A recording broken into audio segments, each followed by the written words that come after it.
Welcome to the Dynasty Pulse. We are squatted up tonight, ready to get down on some combine talk. We are coming at you with exclusive premiere on Fantasy Sports Advice Network. We've got simulcast releases on the Undroppables and Fantasy Football Plus. I am bigz. We got Coach down there, Chev next to him, Schultzy up here, not messing around in drawers in the back. Not this time. And Grindberg in the corner, sporting his Canadian flag colors. And combines next week. It's draft season, you guys. So watch this. We're going to talk about combine players, and then we're going to switch out, and we're going to go to Dynasty Pulse after dark and do a mock draft for y'all. So hang with us. We got a good show coming up tonight. I'm excited. Yeah, we all are excited for this. We've been waiting a whole week since the last show. We had a good show last week, talked a couple of face-offs, and we're going to get into a couple more this week. But really, we got the Combine Primer show. We're probably getting a little bit more into it next week, deep dive a little more into it, potentially having maybe a special guest on. We'll have to see. But let's talk about the Primer this week. We each going to talk about one player in specific that we're got our eye on headed into the combine. Who's going to start us off? Who wants us? I'm going to translate that for the Americans out there. We're each going to talk about one player that gets you bricked up in the Home Depot. Boom. Goodness. Well, I don't think Chev could have said it better himself. Well, with that intro, I would just like to allow myself to introduce my favorite player. Would that be for the combine? Is that what I should do? Sure. Go ahead, Brickhouse. Brick us up. Yes. The guy that I'm most excited for, the guy that I'm most excited to see at the combine is Kaleb Johnson. Now, I personally was a Kaleb Johnson denier, much like I am a Jaylen Waddle denier and a former reformed Drake London denier. However, Grindberg was so gracious as to assign him to the great legendary ball knower to examine his film from the 2024 season. And I am now a Kaleb Johnson believer, full belief. Okay. We're talking about a guy 6 foot, 225 pounds. His top speeds in 2022, 2023, and 2024 all topped over 21.5 miles an hour.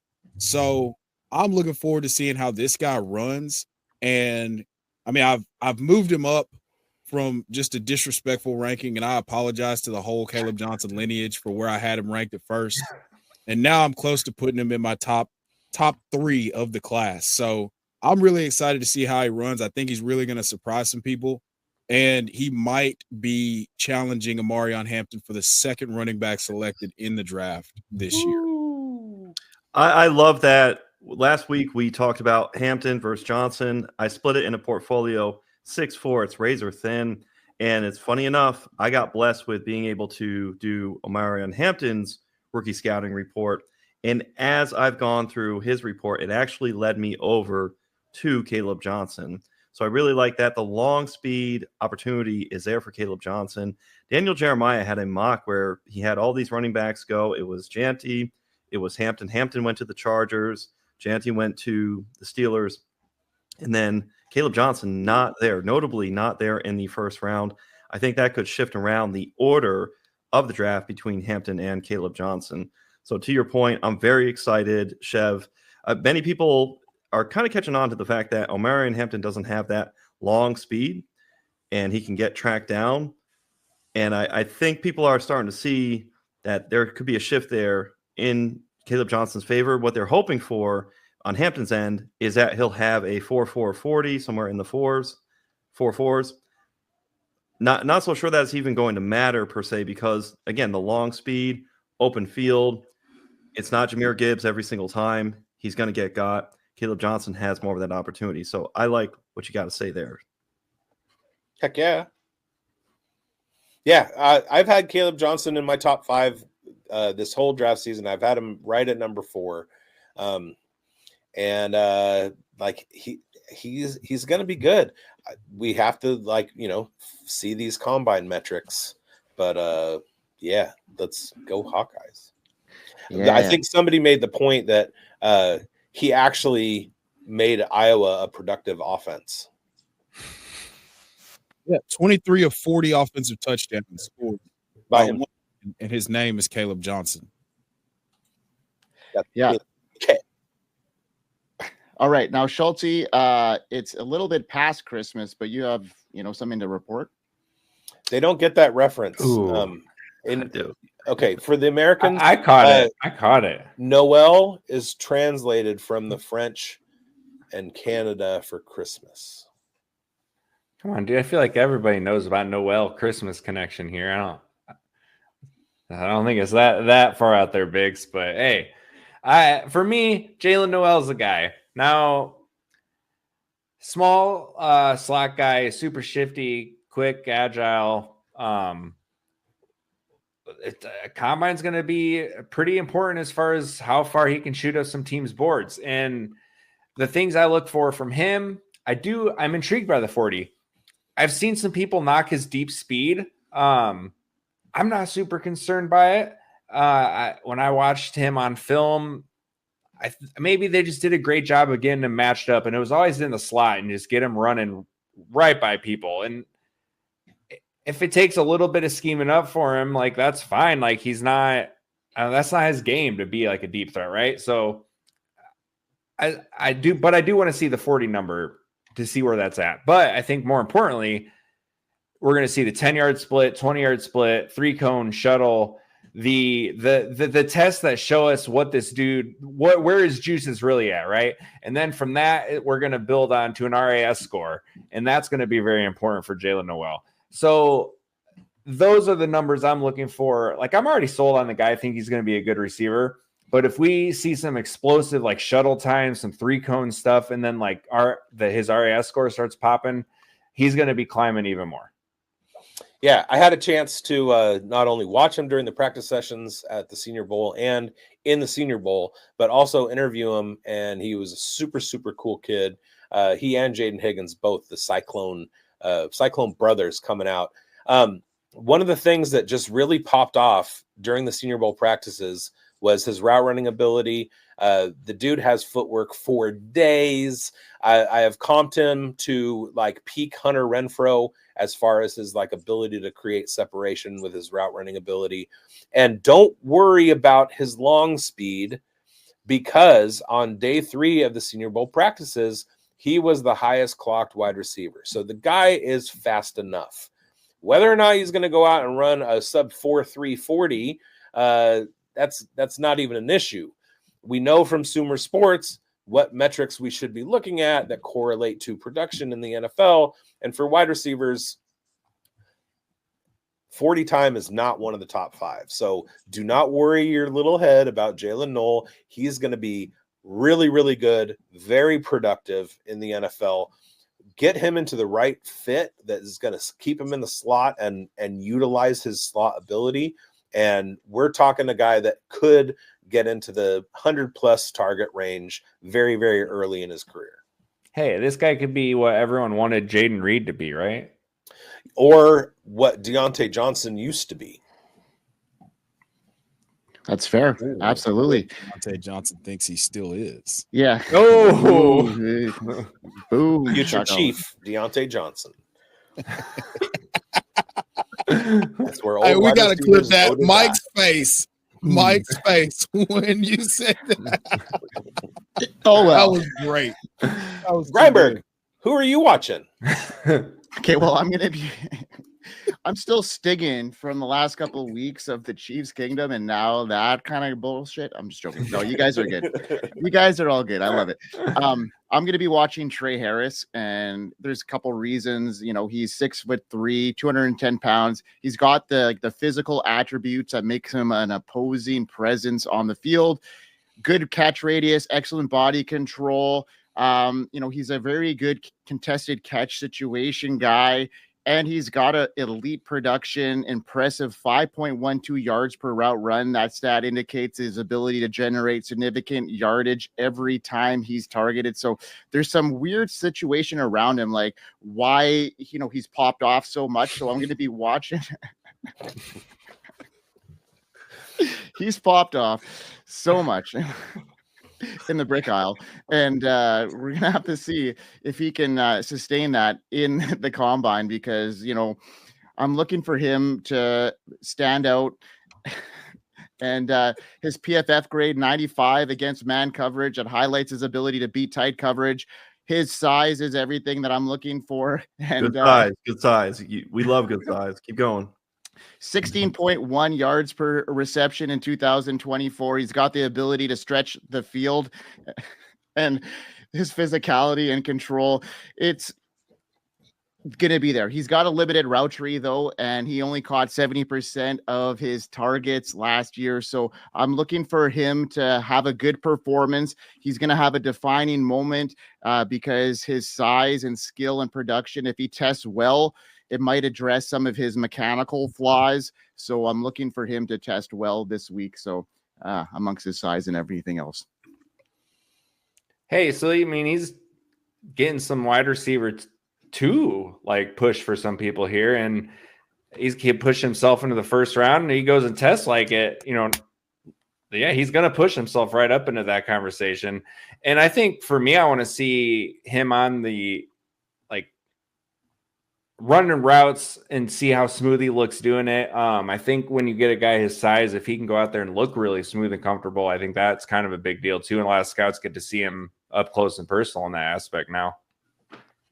Yeah, I mean, I'm just intrigued about, you know, his profile and where he's going to land and, you know, where he's going to test there. bigz, you were going to pipe in there. Well, I have personal hopes, and my personal hope is that he falls flat on his face at the combine, because I know what the kid can do. I've seen his college production. You look at his metrics, and they are off the charts, right? And he's got a great relationship with Jackson Dart, who I'm planting my flag that the Raiders are taking at the 6th spot. Jackson Dart played high school ball with Jackson Powers Johnson in high school in Utah, and he and Tre Harris are best friends, and they're doing their pre-combine preparation together in Southern California. I would love to see that trio on the field in the silver and black. For that to happen, Tre Harris needs to fall into the 2nd round. And I just don't see that happening. So that's my personal hope, as it does. But love him. Yards per route run, absolutely. Like, we're looking at unprecedented numbers. And there was one guy that helped him do that, and that was Jackson Dart. So the two of them on the same field in the NFL, I'd be pretty bricked up about that. Huge fantasy discount if he falls too at the combine, right? Like that too. Yeah. Well, it's just like he's a prospect that there's so much up in the air about. There's so many variables that are just like people are scratching their head about. So that's why I'm really intrigued to see how he measures and how he performs. Great numbers versus man. 3 years of 900 receiving yards or more. Just a huge target and just long length when he goes to just get up and get the ball. It's just so funny because between Dart, it's kind of like chicken or the egg. Is it the offense that supplied it? Is it the first read? All those debates. I think it's just going to be Jackson Dart is going to end up all right and good in the NFL. And Tre Harris is just an absolute baller. And it's just funny. I love, for some reason, seeing that powder blue from Ole Miss and players just do well in college.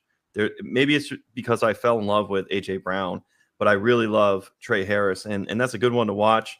And to the point, entry point as far as Dynasty rookie mocks, which we'll do on the back half of the show here, we want entry point opportunities. So in the event that Tre Harris did do poorly at the combine, to big's point, we want to stick to our priors in some of these situations.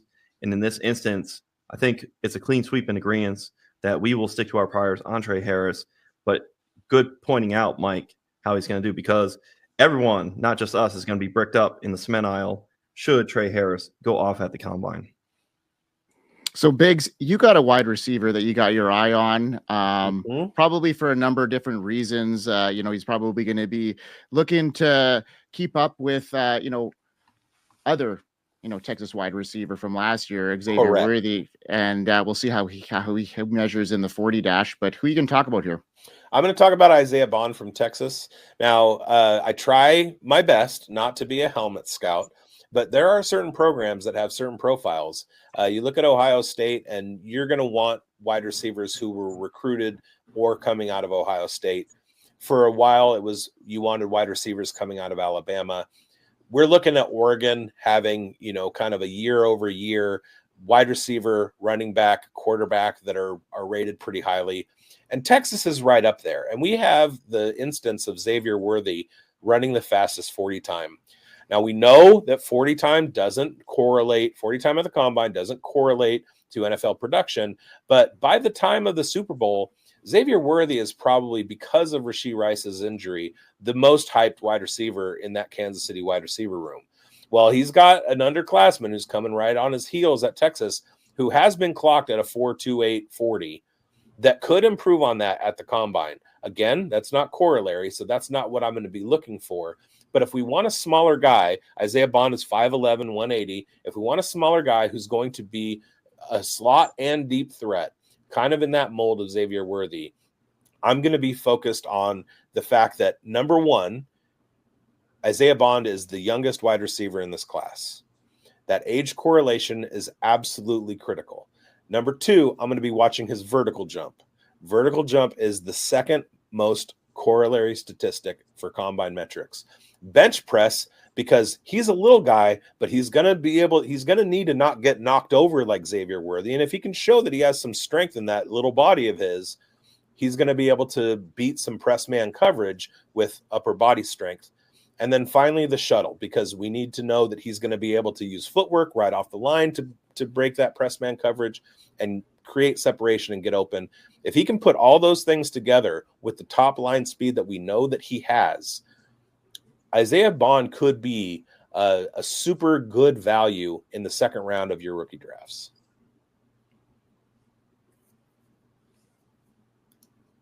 Love it.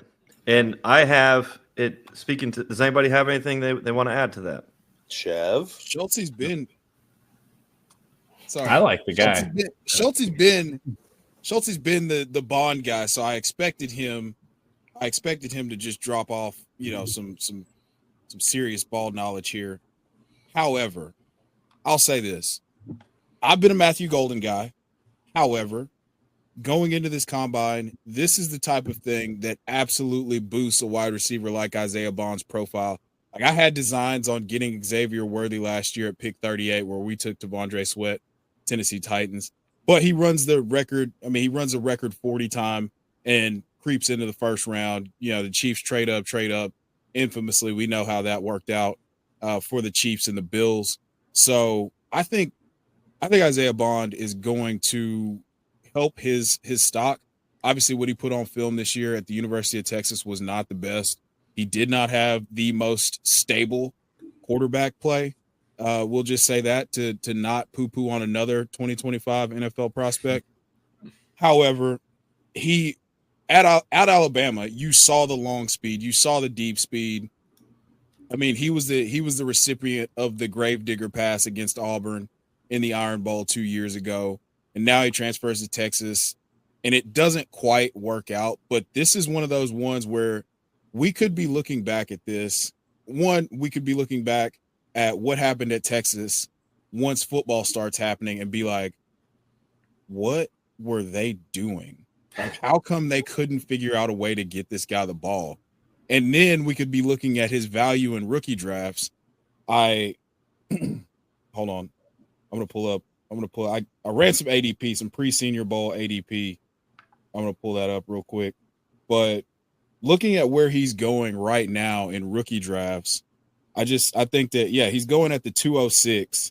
Like, if he runs a 4.2 and then we get him on an NFL field, there's no way that he's not going to outperform that 206 ADP. I mean, Xavier Worthy, his teammate, the other super duper fast guy from Texas, his predecessor was going around like the 1.7, 108, and we were like, I don't know. So I think the fact that Xavier Worthy paid off in such a manner in the back half of the season, and the fact that he's going, if he runs a great 40 and tests really well, this is going to be somebody who's going to smash at ADP.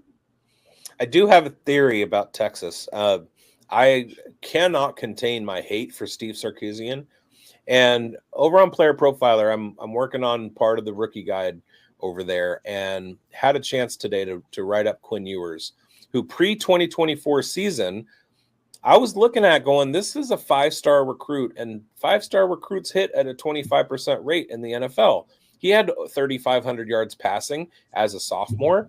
That's a semi breakout level performance. Let's see what he can do in 2024. Well, he didn't progress at all. He didn't improve at anything. He regressed in terms of his interception rate. He did not have a good year. And when you have a kid who's a junior, Declare, who gets benched at like mid-game during the season, that is supposed to be the starting guy of a top-tier SEC playoff-ready team, there's something there. Now, we are going to see over the next few years, Quinn Ewers is going to be a developmental prospect because of his performance in 2024. If he had gone out and thrown 4,200, 4,500 yards, 30-plus touchdowns this season, he definitely would have been in the conversation for top 4 or top 5 quarterbacks. He didn't do that. He played terribly. He's not mobile. Yeah. And we're going to see over the next few years, if he can get into a situation where he gets drafted by, say, the San Francisco 49ers, and Kyle Shanahan sits on him for 3 or 4 years, and he comes in to take over for Brock Purdy or whatever, that's the perfect style offense that Quinn Ewers' skill profile clocks to. We could be looking at a post-hype sleeper candidate in a couple years along the lines of Sam Darnold, Baker Mayfield, Jordan Love, the story that we've seen recently quite a few times. So we're going to see if he really is a bad processor with a terrible arm that has no mobility and is not creative whatsoever, or if Steve Sarkisian has a terrible program at Texas, completely torpedoes Arch Manning next year, and Steve Sarkisian and Texas were the problem at quarterback, not necessarily Quinn Ewers. That's going to play out over the next few years. And I think that's one thing that we can look at with Isaiah Bond and Xavier Worthy to a certain extent too. It may not necessarily be their intrinsic talent. It may have been either Quinn Ewers or Steve Sarkisian or some combination of both of them. So I was not a huge Xavier Worthy guy last year. I'm trying not to repeat that mistake with Isaiah Bond, and the more I dig in, the more I like. Excellent. Well, for me, the guy that I'm looking at is Matthew Golden, his teammate at Texas. On NFL.com, Golden has a wide receiver next-gen stat score of 6.4, tied with Tedoroa McMillan. The only receiver ahead of them is Luther Burden. Golden, a 4-star prospect from 247 Sports. He started his college career at Houston, ended up in Texas his junior year. Not necessarily a linear path for Gordon, but things are looking pretty linear right now. Daniel Jeremiah has talked up Golden being the best wideout in the class and just mocked him to Buffalo at pick 30. That would be funny how we just talked about Worthy and what happened with the Chiefs and the Bills. And then, of course, we have the Bills just having the humility. I kind of think about what the Eagles did after missing out on Justin Jefferson and the Jalen Reagor mishap. They went out and just admitted with humility, let's go get our guy. They got A.J. Brown. Matthew Golden here, if he were to be a Bill, this would be phenomenal. On Underdog, has risen 4.2 spots in the last week and up 10 spots since late January. People are getting wise to him. In 2024, people tuned in to see Isaiah Bond on Saturdays just to have Matthew Golden impress them. And to your point, Biggs, what we were saying about an opportunity to buy low on Bond, an opportunity to have Bond showcase based on what happened with Ewers, I think there was part of that mixed in there as well. Golden in the SEC championship lost to Georgia, 8 for 162, a long reception of 50 yards. Recall college football playoff semifinal versus ASU. Golden hung 7 catches, 149 yards and a touchdown with a long catch of 54 yards. Golden to me looks like a fluid route runner. He has bounce in his step. He can break his route and turn on the ball, cut on a dime while bouncing off the turn and cut. I see it as Golden, he has springs under his feet, which help him change direction and increase his maneuverability. Add to that, Golden can catch the ball over the top with ease, which is impressive considering he's 6 feet and 195 pounds. Golden plays bigger than his frame. from PFF, Golden in 2024 was tied for 15th in deep catches and was 30th in deep yards. So for a guy who can blow up into top tier status, I will be closely watching Texas receiver Matthew Golden. Yeah, I mean, he's got some interesting metrics to him. Like you said, all those things are good for him. But, some of the things that I look for is like his yards per route run isn't off the charts whatsoever. He's got some of the things like his frame isn't that big either. So I think he's going to be tough against the press coverage. And he's got some, they said it on the Underground, the Dynasty show on the Undroppables Network. They have like Adonai right Mitchell here on the Undroppables Network. Yeah, exactly. There's some real Adonai Mitchell vibes about him. Very similar to like Keon Mitchell, that kind of demographic. So like, yeah, you say the Bills, they'll do well with them, but they're going to be very specific in how they use this kind of wide receiver, in my opinion. And unless he can separate and, do well against, press coverage, he's going to have a hard time. And he fits in the kind of like that mid range where he's not that great there. So I'm going to be very skeptical of his profile, and people are going to overdraft him, like I mentioned on that show. And I'm right in with that take. The people are going to overdraft Matthew Golden because of all these things that you see. He's coming from that pedigree in Texas. So, I mean, I just see it that way. And I'm going to have very little shares of him moving forward because of that. That's why we are here. We are here because this is what we're doing. We're doing the work. We're doing the analysis. Let's talk real quick. And I've been like plugging this on every show that I've been doing pre-combine. Sumer Sports correlation at wide receiver to production in terms of their combine stats. Age is the number 1, vertical jump is number 2, bench is number 3, shuttle's number 4, broad jump is number 5, 3-cone is number 6. Those are the things that you, the viewer, should be focused on if you got a guy that you're interested in, you want to see how he shakes out at the combine. Vert, bench, shuttle, broad jump. Those are the metrics that you want to be seeing your guy be in the top 3, top 4 of the wide receiver class. We drop down then to 3-cone drill, 40, height, and weight. Those things are not important as far as NFL production. You can be a smaller guy and still put up numbers. You can have a slower 40 time in the 4.5s, 4.6s as a wide receiver. As long as you're getting separation, you can still be productive as an NFL wide receiver. So it's those small space, the twitchy muscles, the agility, those kinds of things are the things that we're going to be looking at. And then the explosiveness to get away from people. And remember, these are kids. They're slight of build. They don't have man muscle yet. And they're going up against grown-ass men at the NFL, at the NFL level at cornerback, guys that are, 6 foot, 6'1". They have 20, 30 pounds on them. They still have the speed, but they've been in the weight room in NFL weight rooms for the last 3, 4, 5 years. Plus they have the knowledge of the defense, all this stuff. It's a hard road to hoe for rookie wide receivers. These are kids going up against grown men.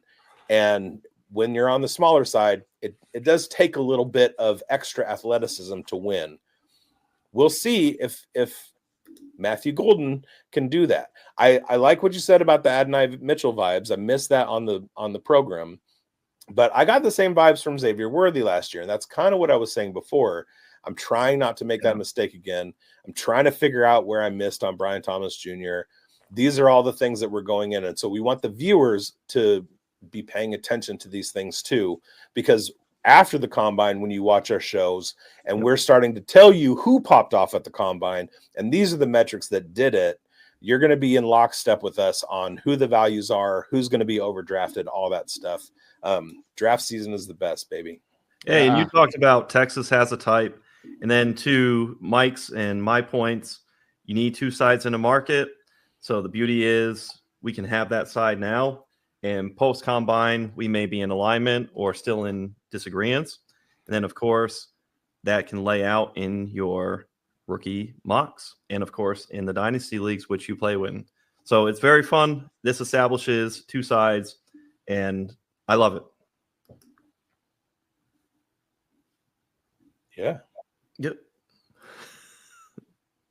I got to unmute myself. Phantasmal. It's phantasmal. I got to unmute myself before we get into the next segment here, where we're back into our face-offs. Now, last week we had 3 awesome face-offs, and now this week we're going to get into a couple more, and that is our Dynasty Rankings face-off, where we have a couple players that we're going to peg up against each other in a debate here, and I got a couple good probing ones here, and the probe is out, and I'm going to hit Probe you up again. me.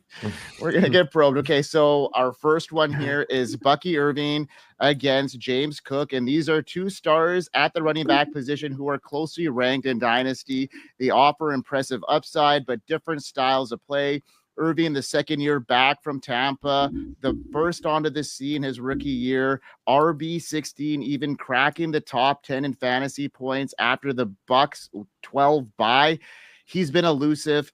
He's been great. And then you talk about the other side of the ball, and that is James Cook. His third year, he had career high 19 touchdowns, which a lot of people didn't think he could even come to because of how much Josh Allen rushes in the red zone. He had a RB8 finish after struggling with the low touchdown numbers in 2023. He had a massive leap in 2024. Now, Schultzy, you've been high on Bucky Irving, even after the combine last year. We talked about it in the offseason.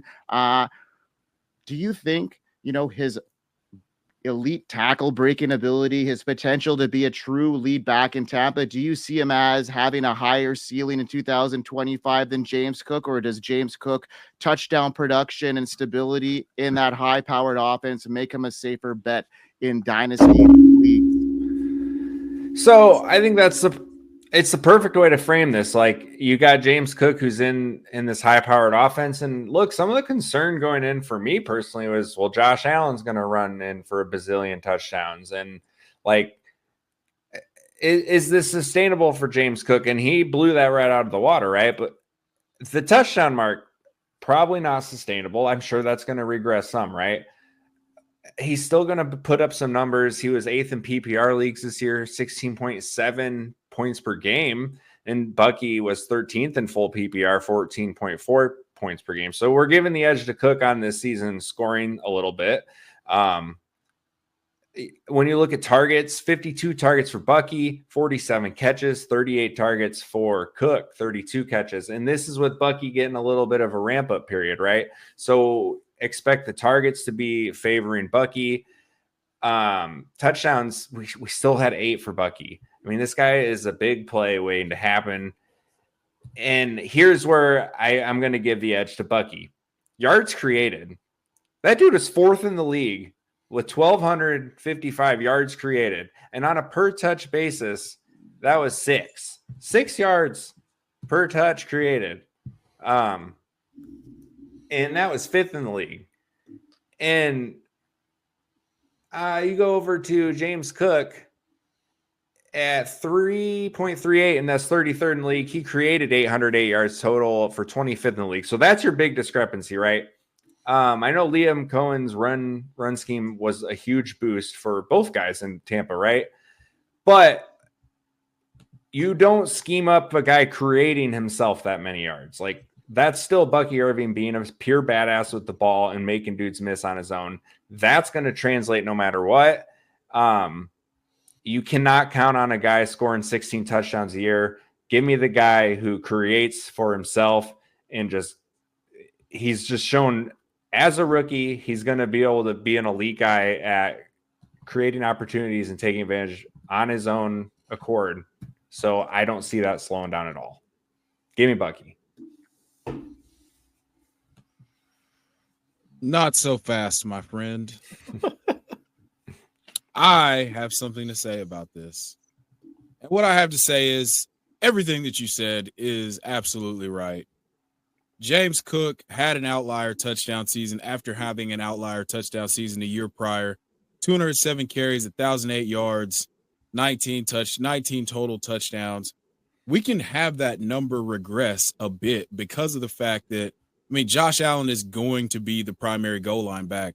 It just so happened to work out in James Cook's favor.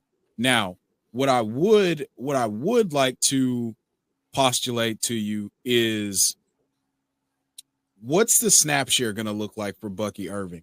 In the games, just hear me out. In the games where he played over 50% of the snaps, in 3 of those 4 games, he left early or didn't finish the game. I mean, or like he got concussed against the Raiders game, so we won't count that. But let's see, the New York Giants game, he leaves. I mean, he's ailing. He comes back against Carolina, finishes his RB1. Then that whole week he can't practice because he's just too sore and banged up. I mean, you saw him walking down the tunnel with 17 ice packs on. It was one of the funniest deals of all time. Like, this is a great problem to have from a dynasty perspective, because you could have very easily had James Cook in the second round early of your rookie drafts in 2023, and then come in with, 2022, and then come in with Bucky Irving in the third round of your drafts this year. I think that honestly, if I had to bet on it, I would bet on, as long as Rachaad White's there, I would bet that they're not going to increase his snap share to a point where Bucky's handling 20 to 25 touches a game, just because of what we saw in those games where he was extremely productive on the ground. Like, we're talking extreme efficiency against the Giants, comes back the next week. That was 52% of the snaps. He plays 54% of the snaps, which means every time he was in the game, he touches the ball and he goes 25 for 150, 152 and 1, and then another 3 for 33 in the air. He finishes RB1 that week. The next week, he can't practice at all, and he plays 16% of the snaps before he gets concussed. And then he comes back against the Chargers with 15 for 117. Bucky, there's no question about it. Bucky is as dynamic of a player as they come in the NFL. My question is, coming off of a season that was historic in the fact that he's the first back since Alvin Kamara to accumulate over 1,500 yards from scrimmage with less than 50% snap share on the season, why do we assume that he's going to all of a sudden just take this workhorse role, especially being a sizist a little bit? We've shown us he gets banged up, nicked up, and they still have Rachaad White for one more year to potentially take away some of those third down snaps, some of the snaps in the red zone. I'm not saying that in any way I admit defeat on Rachaad White. I'm just saying we might have to temper our expectations for Bucky, and this might be a head-to-head duel more so due to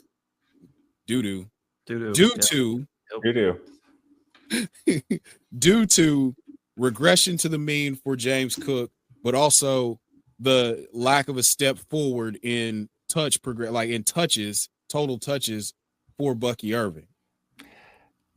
I think it's interesting you brought up the injury thing, because I've mentioned in the past, one thing I love about him is this dude's a freaking warrior. He started to take on a little bit heavier of a workload, and you're not wrong. Like the ice packs proved the point. But despite the game he got pulled for concussion, down the stretch post week 11 bye, his worst game was 13.3 on half PPR. So he's fighting through it. He's on the field. He misses practice fine, but he's not a guy who's letting it impact the bottom line. Okay. No, I mean, like I said, I think I have admitted defeat on the whole Bucky Rachaad White thing. Bucky is tremendous. I just think that we might have to temper our expectations for him being a 70% snap share guy. We could be in for a Devon Achane style 2025 where he was incredible from on a per game basis, but the efficiency declined in an alarming way. But we made up for it with incredible pass catching volume.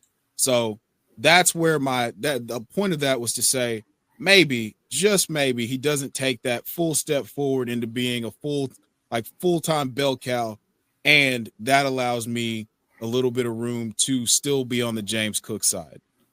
Totally fair, because the market on him is already taking that step for him, right? Yeah, 100%. So, yeah, it's a fair point. Look, everybody's bricked up in the cement. The cement aisle is full for Bucky Irving. No more room whatsoever. All right. Hey, funny enough, you can go. You're between Cook and Irving in some underdog drafts. You could go towards you get James Cook, you don't come away with Irving. Go a little bit later, slide down, and get some Rashad White, and then you got a blackjack split opportunity for a backfield. And you guys are just assuming that, the Bills offense stays the exact same. Ray Davis is emerging. He was looking good, and you can't count out them drafting a running back in such a deep class that could easily bring in some talent into that running back room that could really, compete for some touches there. So a lot of variables there. I like the discussion. Now let's move on to a couple of tight ends that I'm really intrigued to hearing a couple of your opinions on it, especially bigz, because he was at the combine. He saw Elijah Arroyo, and he's Senior looking Bowl. at the Senior Bowl, and he saw Elijah Arroyo. He saw Fannin. So let's talk about these two guys, and they're going head to head right now in the rankings a little bit. Two tight ends with intriguing potential. They both have set of strengths and improvements that needed. Fannin, 6'4", 245 pounds. He's not huge, but he's got the ability to stretch the field with the deep routes. Excellent with run after the catch. He's got some good tracking ability. On the other hand, Arroyo is, very similar in size too, but they offer a solid mix of versatile route running and solid hands. They're both athletic. So I'm going to bring this one on to, let's say, Coach. Let's talk to you here. With Fannin's elite rather like athletic score and ability to separate versus Arroyo's vertical prowess and impressive hands, who's got the highest dynasty ceiling, or is it landing spot, Mike, thank you for asking me this question, because I love some tight ends. Give me Harold Fannin Jr., 6'4", 230. Nope. 20 and a half years old. Elijah Arroyo, 6'4", 245, a little bit more size on him, 21.8 years old. Where Fannin has the edge in 2024 stats: receptions, 117 to 35. Receiving yards, 1555 to 590. 10 touchdowns to Arroyo, 7. Arroyo did have an average yards per reception of 16.9, greater than Harold Fannin's 13.3. But when you consider the volume that Harold Fannin Jr. was able to repeatedly produce, it actually, I don't take that so much in Elijah Arroyo's favor over Harold Fannin Jr. Fannin Jr. first in yards per route run versus Arroyo's 9th. PFF receiving grade, Harold Fannin Jr. ranked first to Arroyo's 8th. Give me Harold Fannin Jr. He put it on wax for college production. He tested best on the Zebra score at the Senior Bowl. The Zebra score tracks speed, which Fannin had 0.4 miles per hour advantage on Arroyo. So it's a little closer there. For explosive efforts, though, being tracked, you see Fannin Jr. had 81 to Arroyo's 40. Fannin Jr. had the edge in max acceleration and deceleration. So talking about getting in and out of your cuts is something that you really like to see. I debated back and forth tonight for Combine, Fannin Jr. and Matthew Golden, and I knew we would talk about Harold Fannin, so I wanted to split something different. Tyler Warren, and Colson Loveland, they have the better blocking reputation than Harold Fannin Jr., but Arroyo doesn't necessarily have the stats, the good stats in the stat book compared to what Harold Fannin Jr. has done. So give me Harold Fannin Jr. as tight end 3 over Elijah Arroyo. We love what Elijah Arroyo has done. Of course, we will monitor and see landing spots. Landing spots matter. I love the Broncos as an opportunity, the Cincinnati Bengals. So we could be telling ourselves some different narratives and stories post NFL draft. But for now, give me Harold Fannin Jr. What do you got to say to that, Chev? Well, first and foremost, was it bigz or Chev? Bigz. But I would like to say that Harold Fannin Jr., per our boy Trevor Seal, I would like to point out the fact that Harold Fannin Jr. had the highest PFF run blocking grade out of all of the draft eligible tight ends in the 2025 NFL draft class. Bigz, take it away. He's a dog. All right. I'm talking about Sumer Sports Combine correlation at the tight end position. The single most important corollary is the 40 time. We know that Harold Fannin Jr. is faster than Elijah Arroyo. the negative correlations, meaning these metrics correlate to worse production at the NFL level at tight end. Height and weight are the most negative corollary. I don't know where you guys were getting your numbers from, but Harold Fannin Jr. is 6'3", 238. Every other tight end in the top 5 is at least 6'4" or 6'5", including Arroyo. All of them are 250, except for Loveland is also 238. So when we want smaller tight ends who are more athletic, we're getting that from Harold Fannin Jr., not from Elijah Arroyo. Elijah Arroyo was a great story at the Senior Bowl because he came out of nowhere and people were like, how does this guy at 6'4", 250 that we haven't really seen a whole lot on come out and show his athleticism? But Harold Fannin Jr. is the class of this tight end rookie class.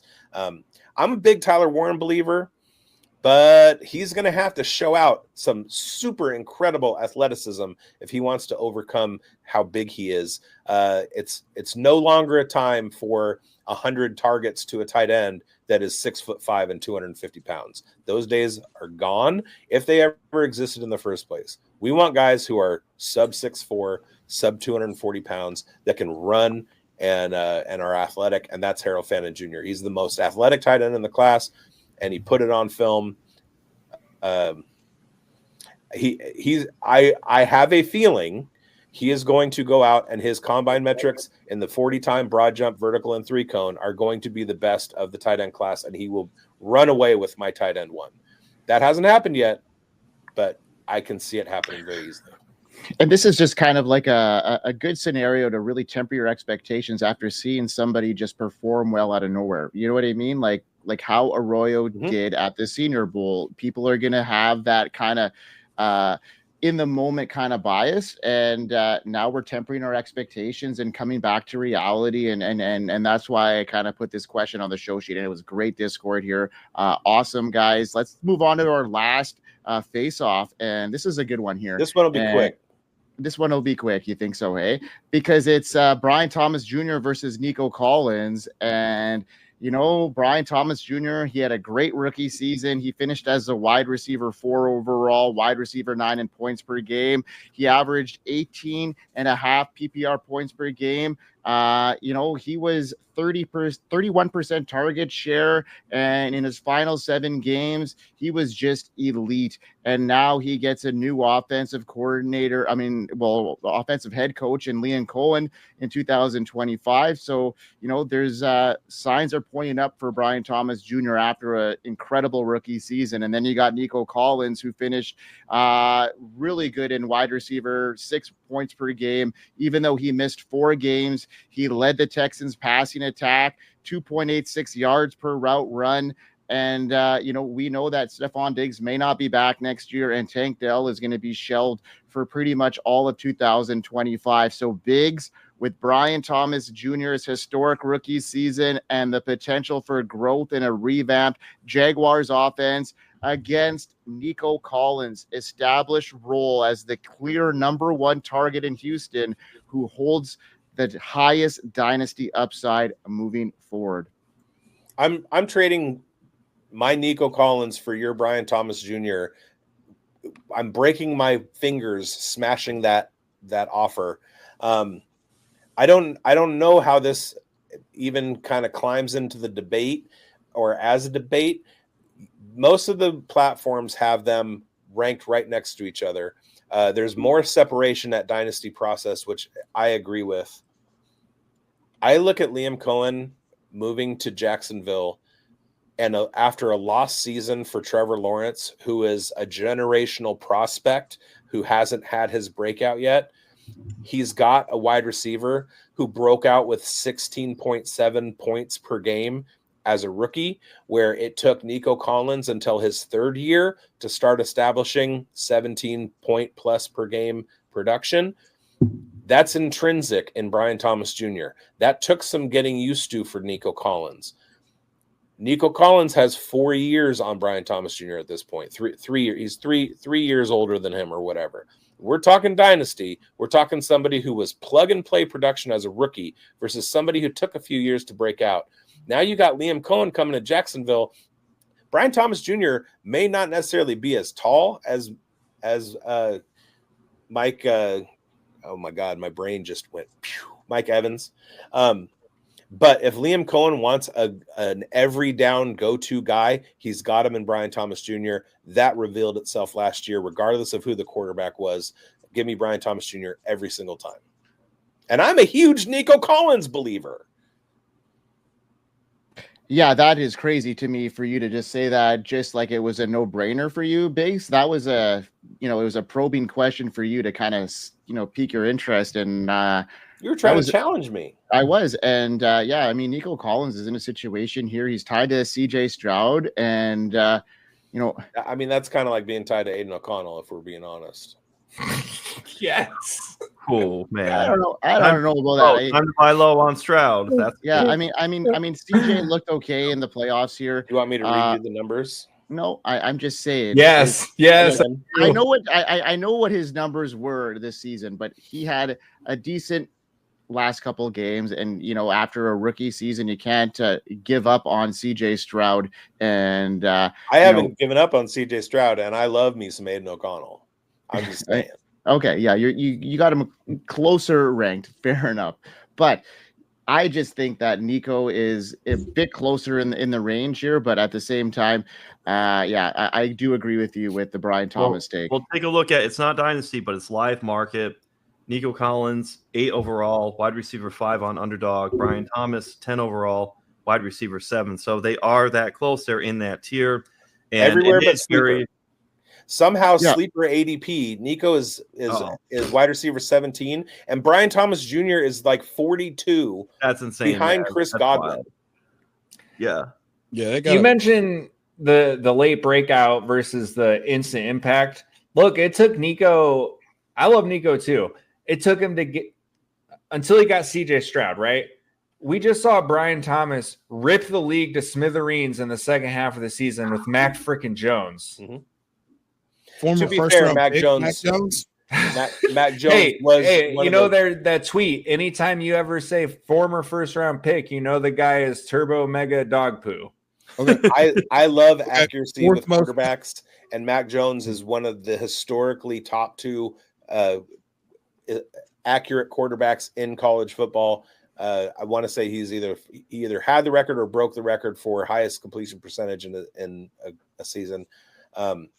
So don't give Mac Jones short shrift. It didn't work out in New England, but the dude can put the ball where it needs to be.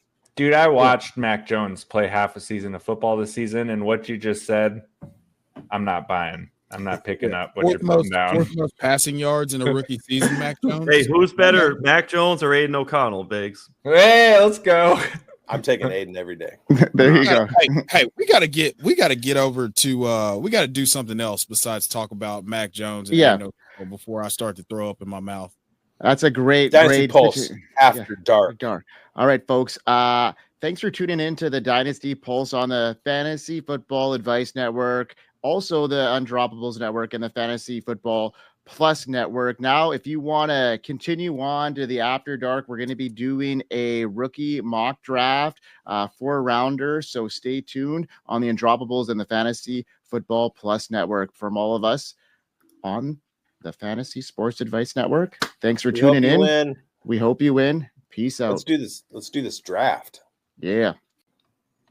Is it dark? And now you're watching the Dynasty Pulse After Dark. This is the after party, y'all, from our FSAN show. We got the 45 minutes. We got the no cussing like the word bullshit, Mike, because we need to keep that clean and in radio format so that we can get syndicated on Fox Sports West Tennessee. But now we are here only on only on the Undroppables and Fantasy Football Plus. We're going to do a rookie mock draft. Chev just sent a message in the chat. Hopefully you are all playing along at home with the home version. And we're going to get into it. So if somebody who is in charge could start that draft and get coach with the 101, we can get the party started. Well, let's present this here right away. I'm going to get my right away. Present yourself. Hey, don't you know it's Ashton Genty, eh? So we talked about the 45-minute show. This will be no longer than 69 minutes. we promised. Nice. I've got the 101. A lot of these drafts, I've gone all over the place. I've gone to the 6, 9, all the way to the back end of the first round.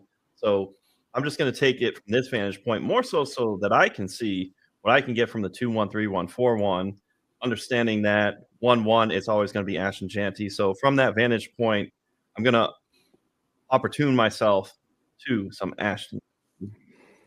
Let's just cover Chev's face again with our FFAN logo. I like this look better. Do you not like this look better? Yeah, right. Dude. I feel like the neighbor from Home Improvement. Oh yeah. I love it, Wilson. Yeah. What a great! I love it. You know what? I prefer you holding your microphone in hand than. That's all right. I got a Men in Black wand. There it is. Use whenever I make a bad pick. Wait, what just happened? Who am I? You were here. How did I get here? You were eating beignets in New Orleans and got deathly ill. Hey, I'm gonna take the guy Tet McMillan here. Jaguar, baby. I'm all for it. Line this guy opposite side of BTJ, and we will feed all the families.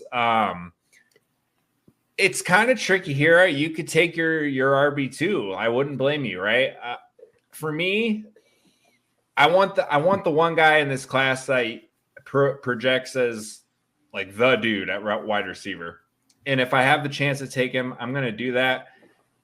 It's kind of a little bit of scared tactic, but like once you get past Genty, the class is really deep. So I'm okay waiting and taking my value here.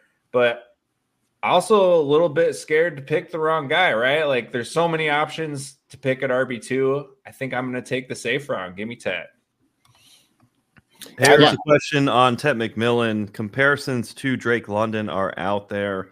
Do you see that as a oversimplification of a comparison, or is that really like for like and it's pretty much on the nose? A little bit in between. Mm-hmm. I think both are a little bit true. I think Tet. I think he moves a little bit better.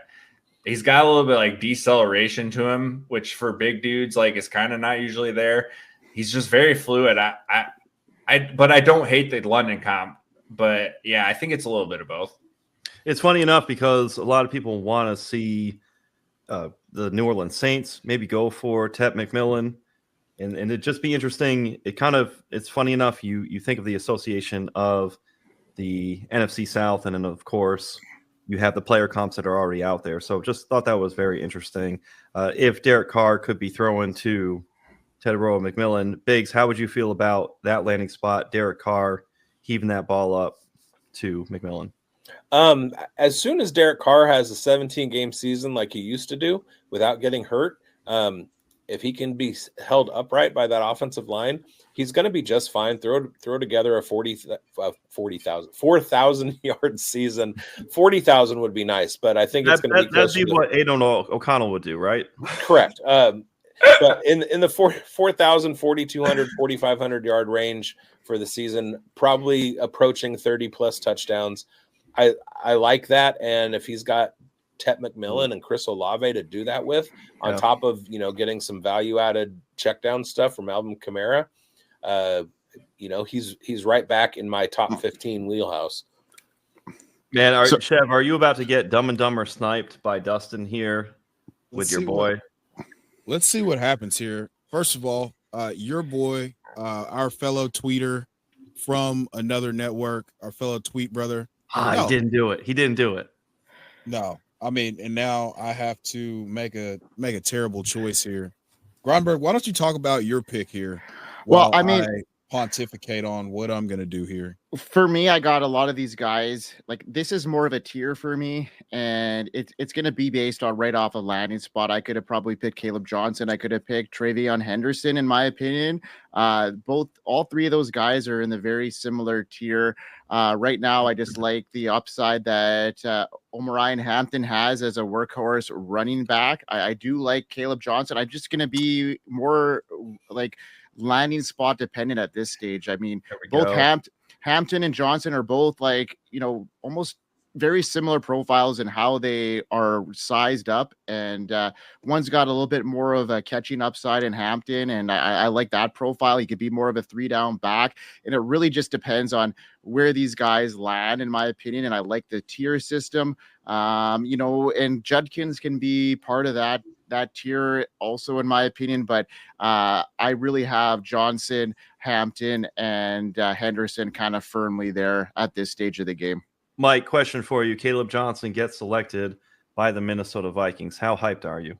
I'm pretty hyped about that selection. I'm seeing Hampton going places like Dallas, which I'd be pretty jacked about as well. I like him in the Chargers. I like him. It really depends on where these guys go. I mean, there's a lot of great landing spots for these running backs, and a lot of backfields that are going to be welcoming these guys with open arms. And like Theo Grimminger said, he's like, this is the year of the renaissance of the running back and tight end. And I could see this really taking over this year. These guys coming in and playing, prominent roles right away early on. And Hampton is a guy that, he hits a lot of boxes for me as more of a well-rounded. Until I see a landing spot, he's a guy that maybe is going to be the safest bet at this stage. And I might have just misspoke with Kaleb Johnson in front of me, but you were speaking to Omari and Hampton. Chev, Kaleb Johnson, his landing spot, let's say it's the Chargers, the Vikings. We heard about what Grindberg thinks about Hampton. How about Kaleb Johnson and his landing spots? The one thing that makes me so excited about Kaleb Johnson is that, like, when I was charting him at first, I was like, okay, so this guy is a guy that's only going to be good in sorry. I just hurt my thumb schemes. Smashing that button so hard. That's wild. Anyway, we all have things that we regret. I mean, I don't regret nothing. So for me, Kaleb Johnson, the way that he schemed versatile. I mean, we saw him taking wide zones like 50 yards to the house. We saw him in closed space make a guy miss. It's not like he has these crazy dead leg juke moves like Brashard Smith or something like that. But he makes guys just kind of fall off of him, and he just kind of, and then the guy can't tackle him. It's like they're in a trance or something, and then they just miss the tackle. So I think that his ideal landing spot would be with a guy like Liam Cohen in Jacksonville, but they've already got 2 running backs, and that's a mess because of the type of runs that he employs. However, I think that he can thrive in just about any system, and Dallas would be a close second for me. I got 2 questions before we give Biggs the floor, because we got to give Biggs the floor in a second. Biggs has got to clean his pants out. He'll be that's right. One comment too is that I think this class is going to transform the fantasy landscape for running backs like the 2017 class did. That class is still producing dudes like this, in 2025, like that class is still going to have dudes up in the charts. Right. So I think you're going to see a ripple from this class, kind of similar.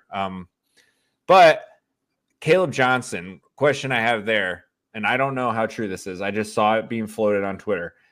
How much of his not how much of his production, but a lot of times you see him, he gets his full head of steam running, and obviously he's insane. How many of those runs are not that wide open at the next level? I see a lot of those runs in the red zone that are just wide open holes. I saw a lot of his touchdown tape, and he hit quite a few holes like wide open that he looked at and created on his own. So I see him in open space being pretty good. I mean, my thought process. So again, I've told you that at first, I wanted to hate Kaleb Johnson, but then I wrote down some things that made me really reconsider. He's a downhill one cut style runner, and we've seen guys, bigger backs like this, have success, but we've also seen those same guys look like absolute jags behind, in schemes that just don't fit. So for me, I'm thinking about him in a scenario where he goes behind a really bad offensive line. 2016 Todd Gurley looked like just a regular running back, and had people thinking that Zeke Elliott was a better running back than he was. Then he gets with Sean McVay.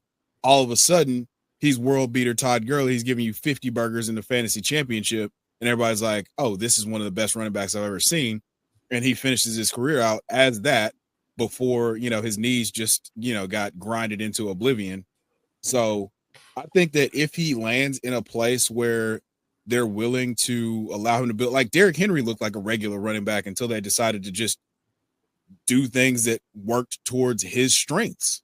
So yeah, in any scheme, he's not scheme independent. He just has flexibility in the types of runs that he could he could be effective in.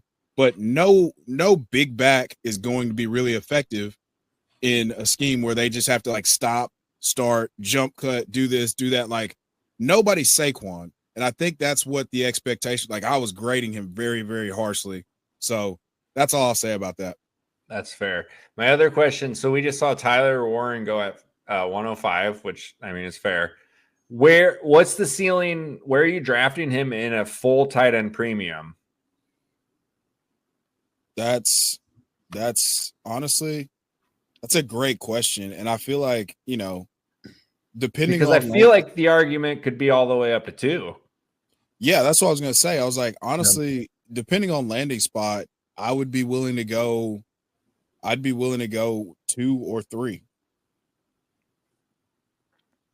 Like if he goes to the Colts, absolutely not. But if he goes somewhere that is tight end, if he goes to the Panthers, or if somehow, you guys like the Jags take him at 5 for some reason, like I'm taking him. If he goes to somewhere with an established quarterback, don't you feel like he would be instantly a top 3 pick?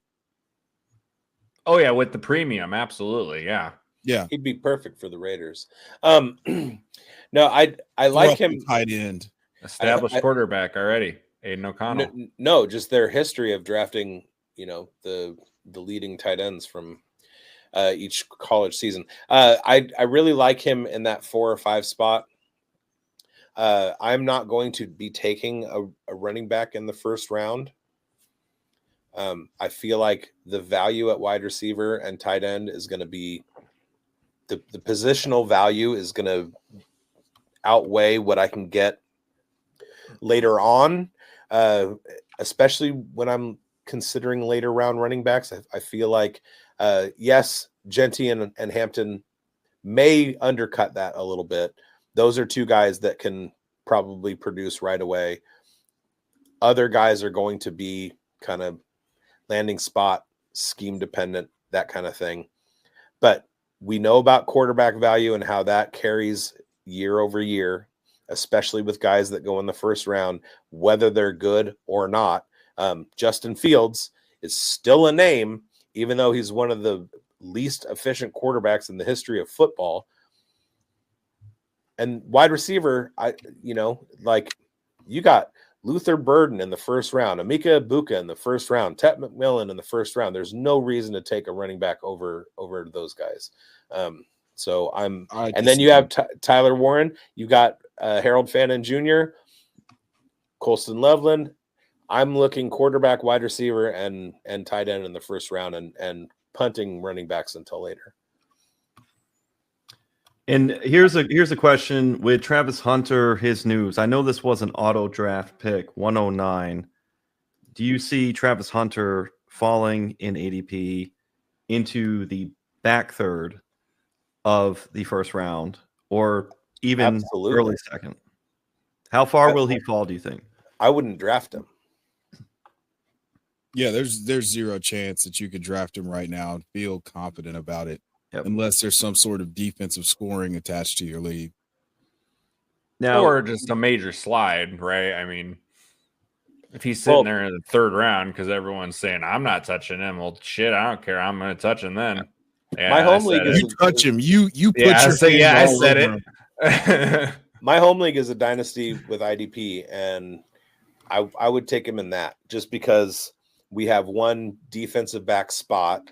If he's as good as advertised, and his NFL team is going to like make him a lockdown Revis Island type corner, and he has that potential, then I'll take the fantasy points. And then if he can also like produce, get receiving yards and touchdowns on top of that, I mean, that's going to be a value add, and I like that.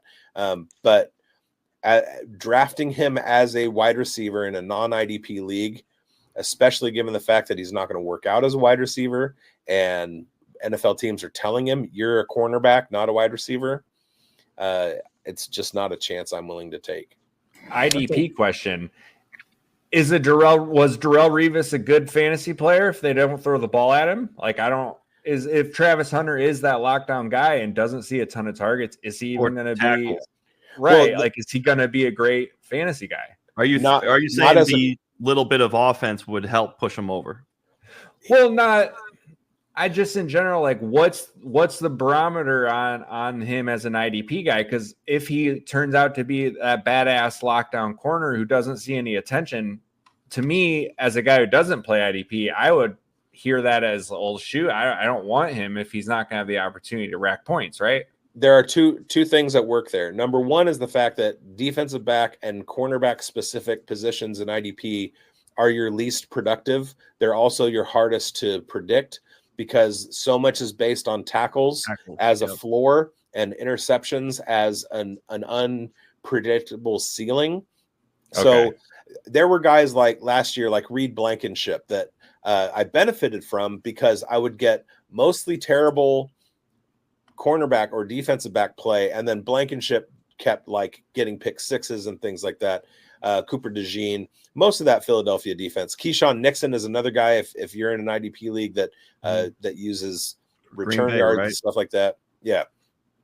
But for the most part, cornerback is just kind of, and defensive back are kind of wasteland, and you just like try your best. Usually what you want is a high tackle safety in that spot. Yep. But if I have Travis Hunter and he's going to be getting 2, 3, 4 tackles in a game, and also has the PPR upside, that's what I'm talking about. If it's just flat out like cornerback play, you're right. You don't want somebody that they're not going to throw at, because their opportunities are going to be more limited. I tend to not roster cornerbacks. It's that wide receiver upside that I would have to take. The other thing is, I didn't play IDP when Darrelle Revis was in the NFL, so fair. But even as a sprinkling on offensive guy, you're looking at just a massive advantage of slotting him in at a defensive spot, right? Oh, if Travis Hunter gets a 40-yard reception, that 5 points right there is just a big jump for somebody like a defensive back. For most of the scoring settings that I've been involved in, you have to accumulate tackles, and the benefit is going to be from attacking those linebackers. I think of linebackers in IDP as opposite of running backs. They're going to get that opportunity for those tackles. They're going to have many more chances.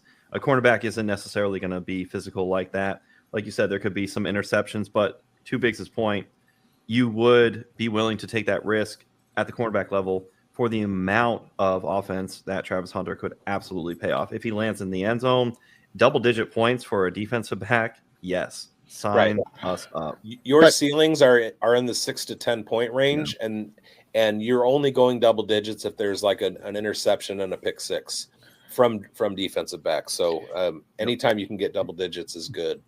But we're convinced that like he's going to be a defensive guy for sure, even though the money is at the wide receiver position. Like, what is stopping this wide receiver from saying, "Hey, I want to play wide receiver"? And he was told. So that's just he's told, and he was told he can't make any more money doing.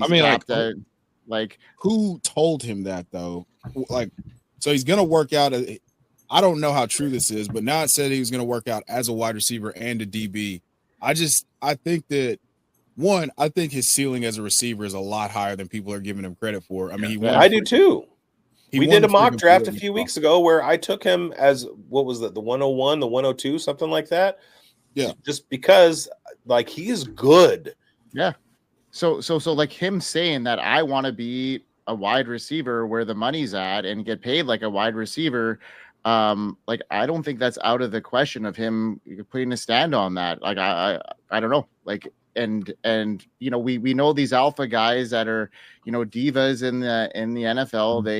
They can, you know, ask for things, and sometimes the greasy you know, wheel gets the oil. So we'll see what happens there. But I'm not, if I can see him slide further and further down, I may take a couple stabs on him to get him, because it may be warranted there. Because if he can come in and actually start as a wide receiver, get wide receiver money, that might be something that is, you know, projected. Hey, it's way too early on February 20th. Yeah, absolutely. Yes, that's where the panic, I think, has gone too far. Pivoting over something that involves Travis Hunter's teammate, but also speaking to round one, what happened, you've got all three of the seemingly consensus top three quarterbacks, Cam Ward, then Jackson Dart, then Shedeur Sanders, go in the first round. What's your impression of Sanders going at the 111? Do we think once there's a crystallized spot that Sanders will move up in these drafts, or will he stay put right about here? I am so mixed on Sanders, because I see like people talking him up, his accuracy, people talking about how he's NFL ready. And then I see people who are showing video of him skipping passes to his wide receivers. He's not like, there is so much that is good and bad about him. Cam Ward, I feel like I have a good idea of who he is as a quarterback in his development arc at this point. Those two things lead me to make Jackson Dart my QB1. So I see them both going in the first round, regardless. Or all three of them. I see all three of them going in the top 10 in the NFL real draft. I said on our earlier show over on FSAN with Mike on the Fantasy Forecast that I've been trying to talk myself out of Jackson Dart since like preseason 2024, and I cannot do it. Hey, that's scientific. I have. That's what I said in the broadcast. It's a scientific method. You try and blast your hypothesis out of the water, and I haven't been able to do it. I was able to do it with Cam Ward and Shedeur Sanders. So the more I dive, the more I love Jackson Dart, and the more I can get over Cam Ward and Shedeur Sanders. Other people have different takes, obviously. But we're talking dynasty drafts. Quarterbacks carry value.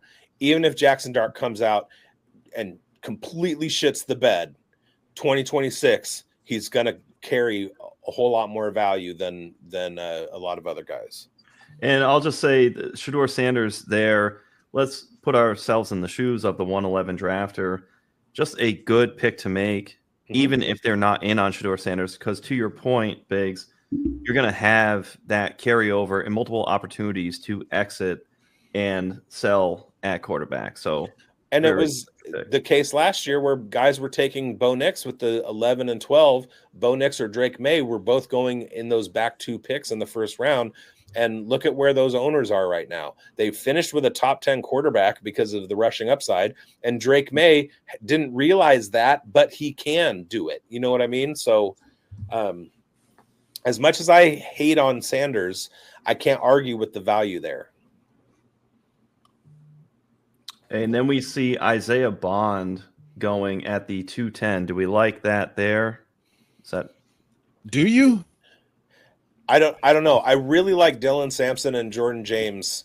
And I think that's a really good tier for actually now those four players, Sampson, James, Bond, and Golden. I would mix and match in any of those four spots back into the second. I think all of those are dead on right there. Yeah. That's tremendous value, man. Yeah, I think they're all good values. But Bond and Golden going back to back with Bond, well, that's an auto pick, but Bond consistently in most of the mocks I've done, Golden is now sneaking into like the front end, like the very beginning of the second, like late first round range. And the ADP on Sleeper is all jacked up. But yeah, I really Matthew Golden is climbing at a rapid ascension rate. They also don't have all the players in yet. Like I cannot find Ladarius Shadarius in here to save my life. Oh, dude, same. I looked up him too. Nobody's Same. gonna mention Noah Theodore Olivier. Nope, he's not in there either. And Yeah, neither but is Unreal. my guy Land. Disgusting. It's well, I mean, Land's it's- in Fast Draft, though. Land Larison's in Fast Draft. Go to fastdraft.com, draftfaster.com, or fastdraft.app, or fastdraft. Fast draft. Go to fatass.com. Don't go to fatass.com. Go to Fast draft. fastdraft.com. It's too much pulls up. Fastdraft.app or draftfaster.com. Hey, Or- and Use code BOOTH BOOTH and go get Land Larison in the best ball. hey, and for the brand, I've selected about a handful of Land Larison in round 20 on Underdog. So thank you, Let's Biggs. go. nice. Hat tip to you. It doesn't look like he's going to do anything this year, but Sean Harvey. he's still my guy. still your guy. I mean, look, never give up, never surrender. That was what Land Larison told me. Treylon Burks. Oh, I wish I knew how to quit you.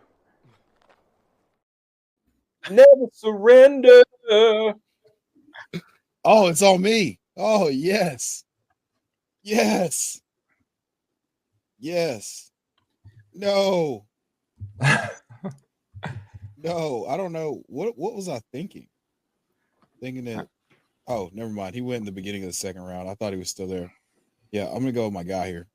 It was RJ Nice. Harvey or Jaden for me. It was one of the two. That's fair. Love that pick. That's Me. my Jalen McMillan. I've decided Jaden Higgins is my draft crush this season.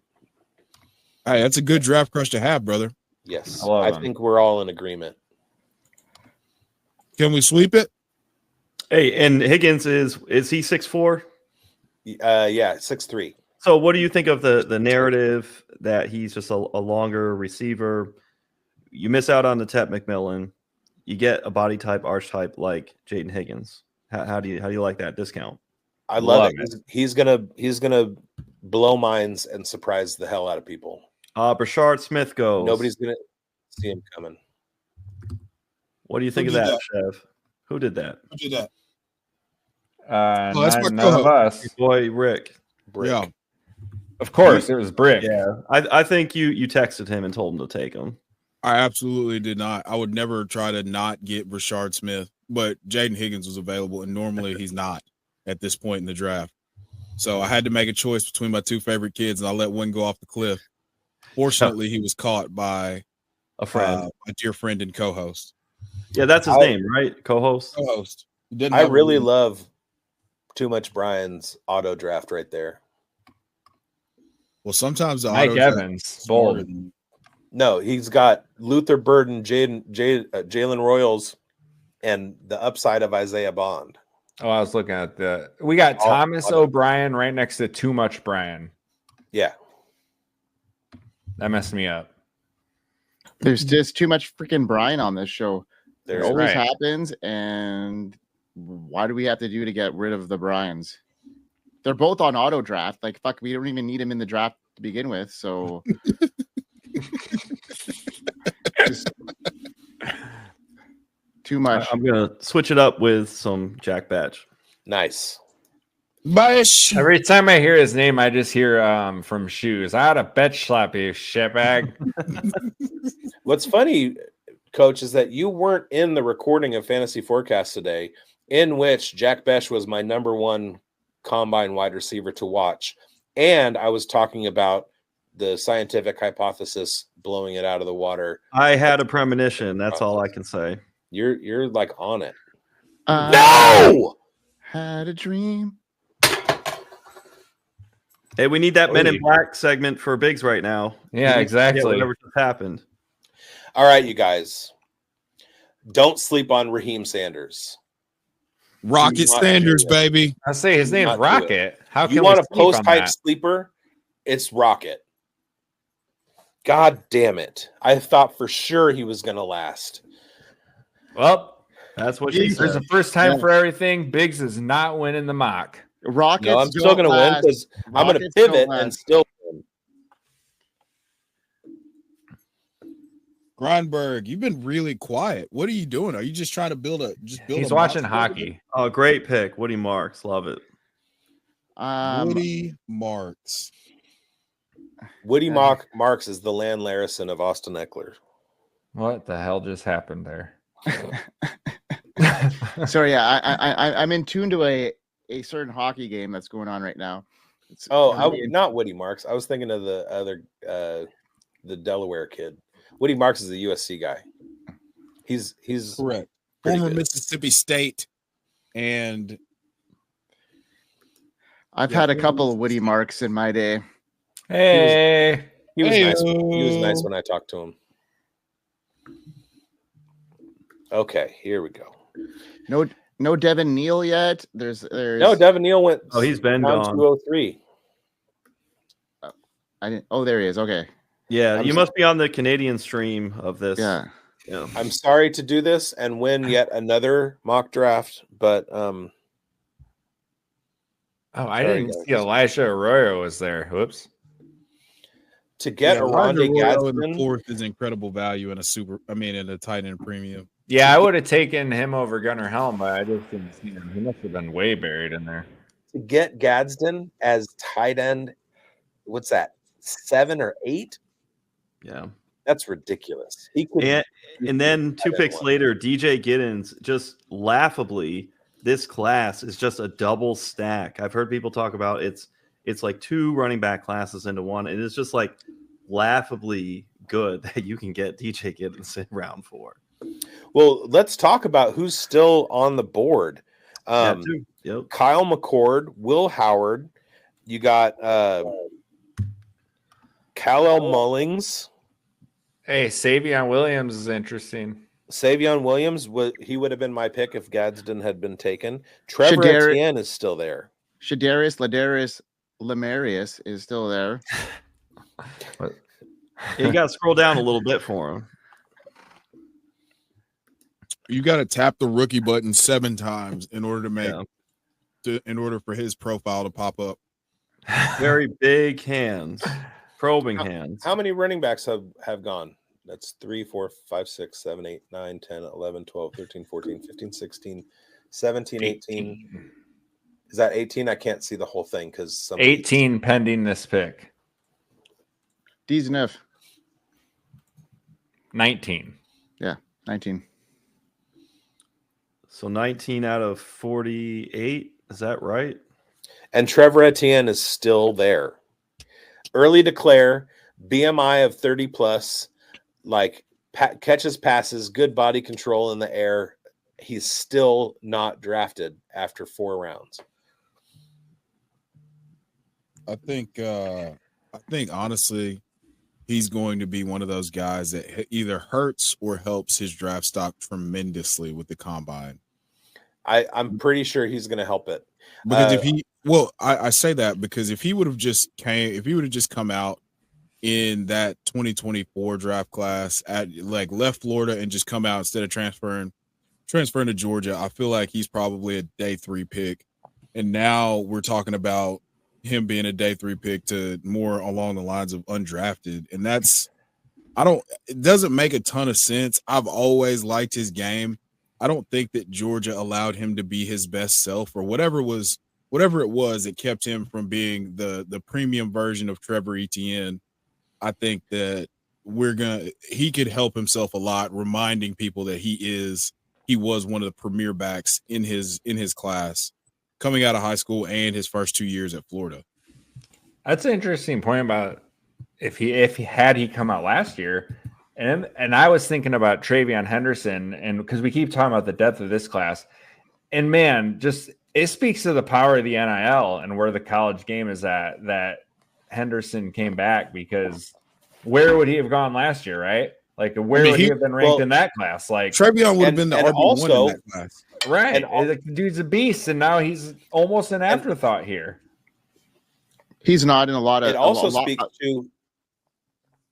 also speaks to running back valuation in the NFL, that they can make more money from NIL. They can stay in school and go get their championship. Trevor Etienne could not have come out last year because he was a sophomore. He's a rising junior this year. He's a 3rd-year declare. His mistake was transferring out of Florida because he thought that he was going to a better situation in Georgia. Georgia was not a better situation. Their offensive line had a down year. His production waned from what he had done at Florida. He did get 30. He did have 32 catches. That was the one thing, was Georgia helped increase his pass catching production. But the kid is, I mean, he runs in the mid 4.4s. He's got a BMI over 30. He's young. He's, a third year declare. He's got the exact profile that you want.